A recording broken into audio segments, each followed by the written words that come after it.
বাসু, এগুলো কি করছিস? এইগুলো পাপড় বানাচ্ছি ময়দা দিয়ে, তাও আবার হবে? হ্যাঁ, খুব ভালো হবে।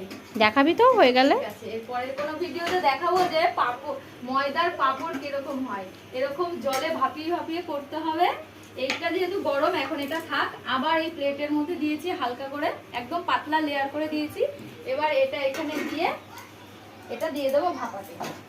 বেশিক্ষণ লাগে না, একদম প্রায় 30 মিনিট 30 সেকেন্ডের মতন লাগে। তারপরে নামিয়ে নেবো আবার। আর এটা শুকিয়ে গেছে এতক্ষণে, মানে ঠান্ডা হয়ে গেছে।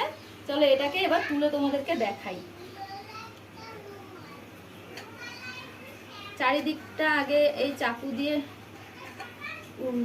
ছাড়িয়ে নিতে হবে।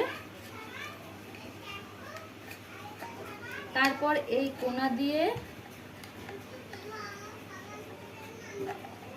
একটু উঠিয়ে নিয়েই এমন করে কিন্তু খুব সুন্দরভাবে টানলেই কিন্তু উঠে যায়। দেখো বাবা, দেখো কত সুন্দরভাবে উঠে যাচ্ছে টানলে করে।